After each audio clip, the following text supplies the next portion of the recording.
right, we are now continuing the Rambam where we left off yesterday, which is in Hilchos Yesodei Torah, second chapter, Halacha Yud Aleph. This is right after the stuff about the angels and knowledge of God, and God's knowledge. Sorry, God's knowledge of Himself and how He knows everything else. All right, Yud Aleph, subtitle Maaseh Merkavah. Devarim elu she'amarnu be'inyan zeh b'shnei prakim elu kamo tipa min hayam. So the principles or the matters that we said on this topic in these two chapters is like a drop in the sea, from what is necessary to explain about this matter. And the elucidation of all these fundamentals that are in these two chapters is called Maaseh Merkavah. It is interesting he used the word ikarim here. I never caught that before, that these are ikarim. And when he introduced them, he said that these are, how did he introduce them? As devarim. And through these, according to these devarim, he's going to explain klalim gedolim. Yeah, interesting. I mean, because people make a big deal about how the Rambam and when the Rambam uses the word ikar and when he doesn't, you know. So just interesting to note here. Yeah. But these different meanings, Aleph Beis, right? Aleph Beis, yeah. Yeah. Hold on just 1 second. I got this text which I may have to respond to.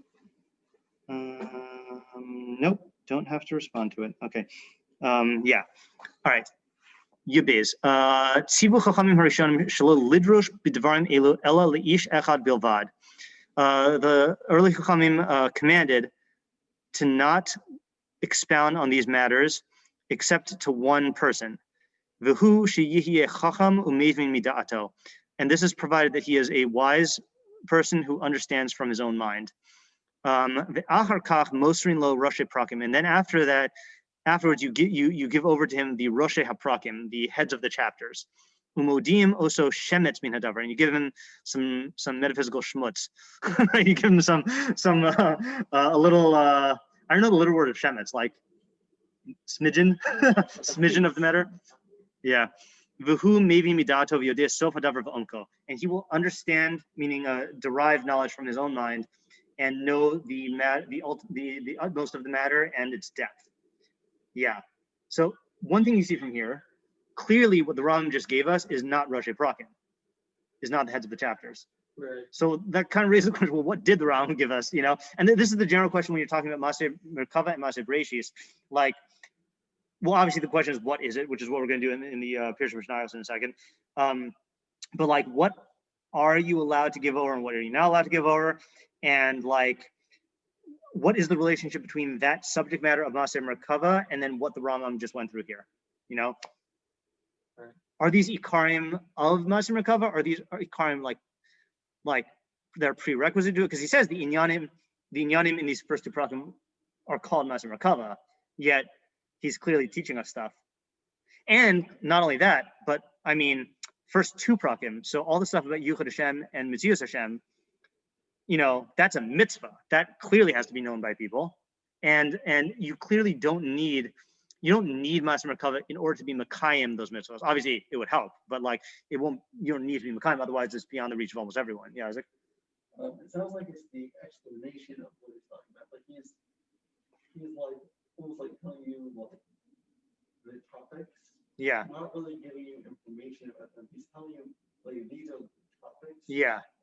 That's a good way to say it, because he does say Uber Hayikarim Shabishne Pragan Elu. Yeah. Yeah. And like I'd say Roshei Prakim is like sparkles, or not sparkles, like brief like bits of insight into what the into knowing more about the topic. Yeah. So then that's the other question, which is what we've just been talking about here is beur. So what type of beur is Maaseh Merkavah and what type of beur is what we just did? Like we here in this room, you know, explanation, clarification, you know, something like commentary. And same thing, similarly, like in, let's say, like the first chelik of the Moreh Nevuchim, when he's explaining stuff about Yuchad Hashem, you know, that's not Maaseh Merkavah. So like what level of explanation, how do you know that you've gone into the part where you're not, where the Chachamim say don't darshan with this except for a student who's Mevi Midato, you know? Well, that might be, in the Moreh Nevuchim, that might be Roshei Prakim, because isn't it meant for his one student? So I think it's not in the first chelek. I think only the third chelek is. I think he because he has a separate hakdama to the third chelek, and it's like certainly the first 7 chapters of the third chelek is his expounding on Maaseh Merkavah, and that's why he has to justify like how he can explain Maaseh Merkavah without violating the tivui of the chachamim. And he says because he's basically doing it in a way where if you're not on the level, then it's just going to be like he's replacing one term you don't understand for another term you don't understand, But that's in the third chelek. But I don't think that's for the first chelek. I was telling myself, let's say like the Midas of Kadosh Baruch Hu and like decoding the metaphorical terms and stuff. I don't think, even though he is, my point is he's explaining Yichud Hashem, but he's apparently not wandering into this territory. Yeah. Okay. Let's read this last one, then we're going to go to the Chagigah. The metaphysics party. I didn't mean Chagigah that way.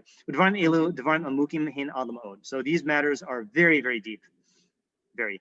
Not every mind is capable or is fit to tolerate them. And this is what Shlomo said with his wisdom by way of metaphor. Kivasim lilvushecha. They should be lambs for your clothing. Kach amru chachamim befirush mashal zeh. This is what the chachamim said on these things. Devarim shein bekivshono sha'olam. Things which are in the kivshono sha'olam, in the secret places of the world, I guess, should be for your garments. Sorry, should be for your garments. Klomar l'chal levadecha, for you alone. V'al tidrosh osam barabim, and do not expound on them in public. Garments like public. I think I'm getting the impression of like, hey man, you want to get some Maaseh Merkavah, like keep me inside your garments, that's what I'm meaning, that they should be covered, maybe like covered by your garments, maybe. Yeah. Yeah, exactly. It is weird. He says, but I'll teach you some barabim. Well, obviously, if you're not even allowed to teach them to a yachid, then it's weird they're saying you don't be dorshim to the rabbim. Right? Isn't that? Yeah. And if you say, well, he means do it to the yachid. I mean, it's going to be very clear when we read the Mishnah in a second that Maaseh Bereishis you are allowed to tell to a yachid, but Maaseh Merkavah you're not even allowed to tell to a yachid. You just have to do the Rosh Prakim. So, yeah, it's weird. It says also in Mishlei, it should be for you alone and not to be not for strangers with you. Honey and milk under your tongue. This is what the early sages said. Things which are like honey and milk, they should be kept under your tongue. It's funny, by the way, at the end of Parak 4, he's going to compare these things to meat. Not to bread meat. To going in the orchard. Just finding all the food analogies here. You don't go to the orchard to get honey and unless there's beehives out there. Date honey, that's true. Yeah, date honey and milk. Keep the cows in the orchard. Wheat milk. Yeah. Pig milk. Pig milk, yeah. Okay, so that is the Maaseh Merkavah, yeah. Yeah, just before we continue, can we just clarify the distinctions between Maaseh Merkavah? That's exactly what we're going to do now. Let's do that. Yeah. And I debated whether to do what we're going to do now here or at the end of chapter 4. But since he first brought it up here, and I think it'll clarify this, let's do it. Okay, so we're now switching to פירוש המשניות, Chagigah. So this is going to be towards the very end of the volume on page Reish Nun.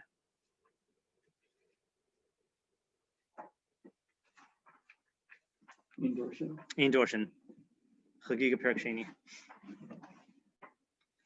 What this is doing in Chagigah, I don't know.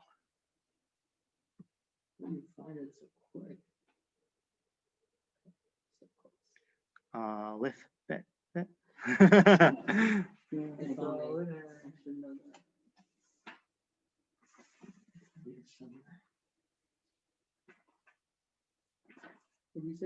Reish Nun.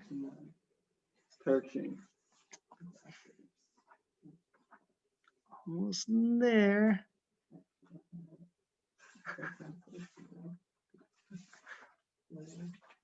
Okay.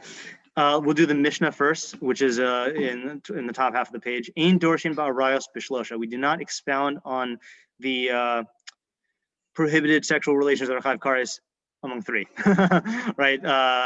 and we'll have to see what it means among three. Okay, meaning does that include the Rav or not? V'lo b'Maaseh Bereishis b'shnayim, and we don't expound on Maaseh Bereishis with two. V'lo b'Merkavah b'yachid, and not Merkavah with one. Ella im kain hayachacham umevi midato, unless he is wise and understands intuitively with his own mind. V'chol hamistakel ba'arba'a devarim, and anyone who gazes at four things. Now the Rambam's Girsa says ratui. Our Girsa say ra'ui, but every time I've looked at this up, it sounds like ratui is just another way of saying ra'ui. So I don't know what ratui exactly means or what the word is. Ratui lo ki'ilu lo ba'al olam. So the gist of it is, be better if you were never brought into the world. Okay, it'd be better for him if you were never brought into the world. So what are the four things? Malamala, what is above? Malamata, what is below? Or wait, malamalan. That's interesting. That's also different than ours. Malamalan, what is above them? Malamatan, what is below them? Malifnim, what is before them or before? Malahorn, what is after? And anyone who does not have pity on the glory of his creator, it would be better for him if he never came into the world. Clear, right? Halakha psuka. Yeah, okay. All right, so let's go back to the Pirush Mishnayos. Bottom right. Amar she'asar lidrosh b'sisrei arayos. Elim kain hashomim pachas mishalosh. Okay, so first of all, he's adding a word here, which is a very important word. It's asar to darshan in the secrets of the arayos, unless the listeners are fewer than three. Meaning, obviously, you're allowed to go through Hilchos Yesodei and like understand practically halakha Maaseh what you're not allowed to do, right? What is Sisrei Arayos? I don't know if he says, but if I did, I wouldn't tell you. No, I guess we're is it Zoom count? Yeah, okay. Modern Shilohs, okay. All right. So unless the listeners are fewer than three, meaning a Rav and two students. But with three students, no, or certainly more.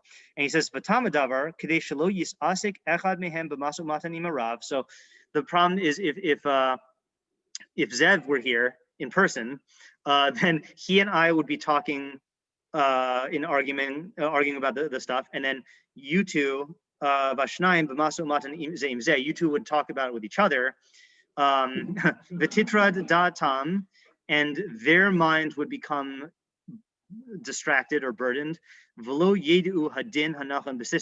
you wouldn't get the proper din in the secrets of arayos. Now that itself, so then why don't we worry about this in any area? So he says, and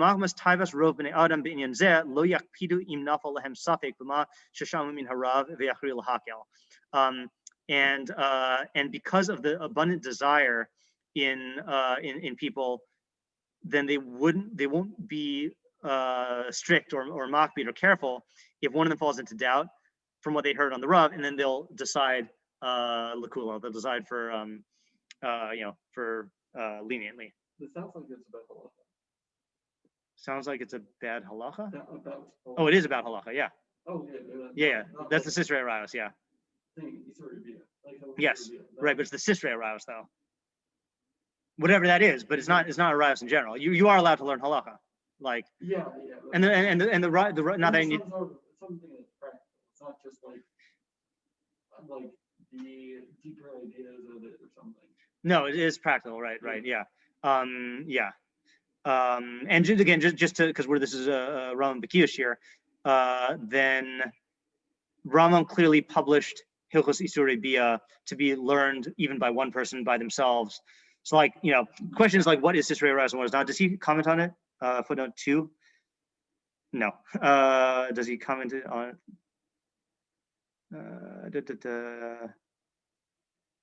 Okay, yeah. I'm not sure what Sisrei Arayos is. Okay.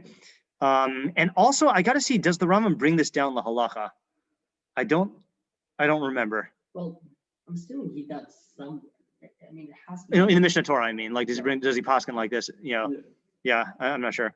I mean, he definitely does not do it at the start of the Yeah, right. Yeah, okay. So he says now, Amar, I actually witnessed this once, by the way. I don't know if it was Sisrei Arayos, but it was the first time I saw this, and I connected to it. Someone who was a newlywed and who was also extremely young was in the Beis Midrash and brought up a shaila that came up with nida, and like he was talking about with people, and then the guy who brought up the child said, like, well, I just did it anyway, meaning that he like just went lahakel with his own wife with nida, and it was, and then another person in the church like freaked out and said, like, do you realize that nida is one of the arayos, and like you can't just like decide these things on your own, you know? But like that was the phenomenon. It's like, it's a it's a serious thing. Okay. Amar v'lo b'maaseh, but again, it's not just because it's serious, it's because it's serious and there's a lot of taiva. Yeah. Okay, Amar v'lo b'Maaseh Bereishis b'shnayim. Okay, so not with Maaseh Bereishis with 2, but kol shekain shelo yihu yoser, certainly not with more than 2. Meaning, again, just to make sure that we're clear on this. So, Sizrei Ra is not with 3, meaning you have to do it with 2 or fewer. Maaseh Bereishis not with 2. Maaseh Bereishis not with 2, but only with 1. You can teach it to 1 student directly. But kol shekain shelo yihu yoser, kol shekain not more. It says in where is that? Devarim 4. Yeah, Devarim 4. It's Devarim 4. All right. Yachid shol ein shnayim shol. A yachid can an individual can ask, but not more than 2 people cannot ask. Yamim Rishonim obviously here being a reference to Bereishis. We've already explained this, the reason for this, in the introduction to this chibur. I'm not sure what he's talking about. I don't remember that. I'll have to look and see if that's relevant. Oh yeah, this is probably when he talks about God. The masses, it is impossible for them to understand these matters. They're only transmitted from one person to another. I don't think he was saying, but he explained why you can't have multiple people asking a child. I think he's explaining why we only transmit it to we don't transmit it to 2. Okay. Yeah. Because the hamon is gonna, I don't know if he means the hamon is gonna understand very little of them, or very little of the hamon can understand them. The fact that I can't understand this means I'm not ready for it. And when the naive simpleton hears them, tishtabish emunaso, his emuna will become confused. And he'll think that they contradict the truth. I mean, these ideas that he heard, but the ideas themselves are the truth. Yeah. So that's an interesting kind of mistake, right? That's not just he's going to misunderstand, but he's going to think that what is actually true knowledge, he's going to say that thing undermines the truth, but that really is the truth, which is going to like really set him up to never be able to accept it. Of Maaseh Merkavah, okay, but Maaseh Merkavah, and again, I never translate Maaseh Merkavah, the work of the chariot, and that's a reference to Yechezkel's chariot, the vision of the chariot that he saw. Okay, ein dorshin bahem klal. So we don't expound on Maaseh Merkavah at all. Afilu liyachid, even to an individual, el imkein haya kamosha amar chacham umevi midata, unless he is, as they said, wise and understanding with his mind. But who? What does this mean? Shemis orir umevin ha'inyanim atzmo. He is aroused or motivated. I guess hard to translate misorir, and he understands these matters me atmo by himself. The enot tzarich levarla. You don't need to explain it to him. Ella romzim lo beremez. You hint at him with an illusion. Who lomed v'dan alpiv me'atzmo, and he learns and infers based on his own alpiv, must mean with his own mind by himself. V'zeh inyan amram shonin lo rashe prakim, and this is what it means when it says you teach him the rashe prakim. So rashe prakim meaning illusions. Lafi sheyesh sham. Now this is where he explains why you have to only give him the illusions. This is a very interesting explanation. Lafi sheyesh sham inyanim, there are concepts hanechkakim benafshos hashlemim mibnei adam, which are engraved in the souls of the perfected among people. Ukishemas birim osam, and when you explain them, belashon, in language, umamashlim osam b'mashalim, and you allegorize them with allegories, pag ta'aman, their taste goes bad, okay, or their reason goes bad. The yotz in minyanan, and they depart from their conceptual content. Meaning there are certain ideas that I guess are so abstract that if you actually did try to formulate them or explain them, they would lose their meaning or become distorted. Yeah. So it's almost like when he says, that he's making a factual statement. Yeah, it is right. It is based on a factual statement, right? As opposed to a precautionary statement with Maaseh Bereishis. Yeah. Yeah, I mean, this is precautionary by implication, but it's Yeah. it's stating a fact, right? I mean that this is It's the only way to teach it, as opposed to this is how you should teach it. Yeah. Yeah, Zev? it seems like it's hard to tell. Like, how would one distinguish between that and just like not actually understanding something and just having like a, like you could have like a feeling that something's true, and then once you try to Yeah. articulate it, you And realize. that's why of the 4 Gedolim, 3 of them didn't get it, and only Rabbi Akiva got it, right? I mean, it's an inherent risk in this type of area. And like, if you said, well, why did it have to be that way? That's what you get for being a Tzelem Elokim in a body. Should have been an angel. I mean, like that's. I mean, this is something we can go into if we're interested, which is the Rambam in the Moreh when he's talking about why you shouldn't go into these areas when you're not ready, goes into depth as to like what makes these areas so hard and like what the risks are. But yeah, it's an inherent risk that you're not going to understand it. Yeah, don't know what to say. Wait, what was his question? Zev's question was like, how do you know that you're actually like being maybe midato, or like maybe you're just totally getting it wrong? Yeah, yep. And again, this is why the Rambam holds that the Kabbalah of Maaseh Merkavah was lost and Maaseh Bereishis was lost because you had very few people who could understand it, and then since they're only able to pass it down to one individual who's worthy and they can't do it explicitly, then it just was lost by his time. So why is that? I guess the implication is that's better than having it passed on but distorted. Yeah, Like, I meaning think so. why? Yeah, okay. Have the wrong idea. Yeah, because in these areas, he's going to define the scope of. You find the wrong idea. He's going to define the scope of the area in a second. I think this will clarify why. Yeah. He says Yeah. If you express it and distort it by doing so, then it's not true. No, but I think what Zev's question is, just to add to his question, is like they did decide when it comes to halacha and agada that better, for example, to write it down, even though people are going to distort it. Right. Whereas here they didn't say Right, that. because I think they would say that it's better for people to have no idea than be total wrong idea. In these topics, right? Yeah. With this thing. Yeah. Yeah, it's when you write it down, you could have the correct idea, but you also could distort it. It sounds like this is, it will only exist as a distortion. Right. Yeah, that's true. Unfortunately, I don't think we're gonna be able to finish this section because I do have to leave sharply at 2:45 today. So we'll see how far we get. V'shama mimeni ani mashinis bar li lafi dati. So listen to me, what I'm going to explain according to my my mind. Mimash iyanti bo midivir chachamim, from what I have analyzed in the words of the chachamim. Behu shehim mechanim b'Maaseh Bereishis. So they nicknamed Maaseh Bereishis lamadai hateva, the natural sciences, v'hamechkar Bereishis habriya, and inquiry into the beginning of creation. Okay. Now that's one of the big problems here, which I know there's the first of the drashos Haran goes into about, well, what exactly is included in Maaseh Merkavah? Like if you're, if you're studying a physics textbook in college, like is that Maaseh Merkavah and Bereishis? Sorry, Maaseh Bereishis. We also can't say, like, even if we could determine what Maaseh Merkavah exactly is, we couldn't really say it anymore. Like, Right, but you need, but this is a more practical one. It's like, how do you know what the subject matter is? Like that you could discuss because you have to know what it is, right, to be able to discuss it first. Or to be able to know not to discuss it. Yeah. And so the question though is, what is the relation between Maaseh Bereishis that is subject to all these rules, and then what we call science, the natural sciences, And again, same question is going to come up. The next chapter in the Hilchos Yesodei Torah, the Rambam goes through the natural sciences, and calling Gedolim. Clearly, that's not Maaseh Bereishis.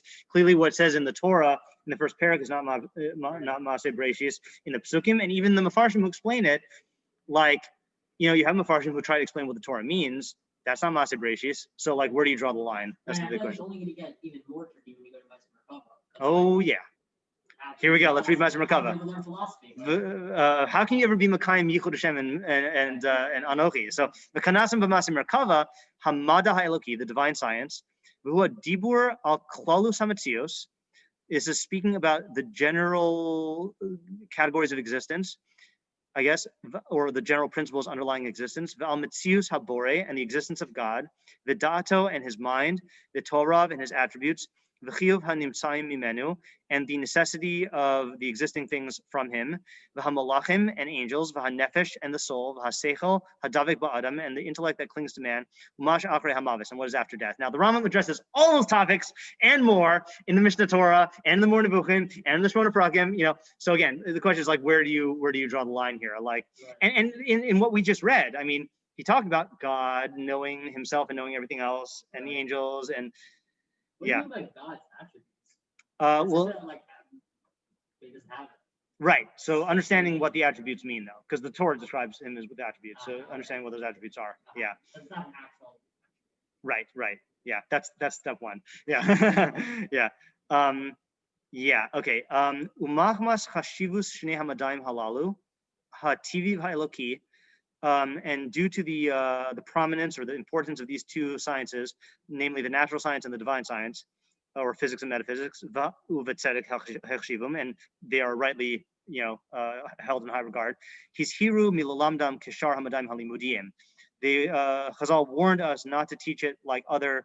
I think the madayim limudim are called preparatory sciences, like math and astronomy, which their astronomy was more like math, and harmony and logic. Okay,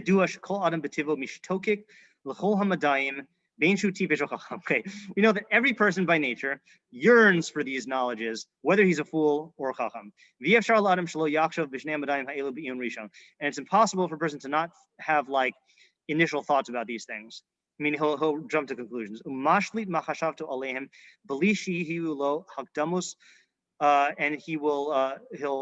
he'll assert his thought over them without having the prefaces or the preparatory principles, and without going into the paths of knowledge of the science. And therefore, he warned against, he prevented him from this and warned against this. Amar, saying, in intimidating the person who tries to exert his thought in the area of Maaseh Bereishis without proper introductions. Anyone who gazes at these four things. I think I actually, I guess I'll read up until this next part. And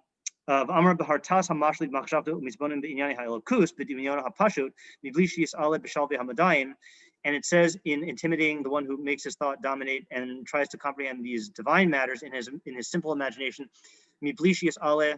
without ascending the levels of knowledge of sciences. He'll explain that tomorrow, but just in the Mishnah here. So he's saying the statement Kol is talking about that's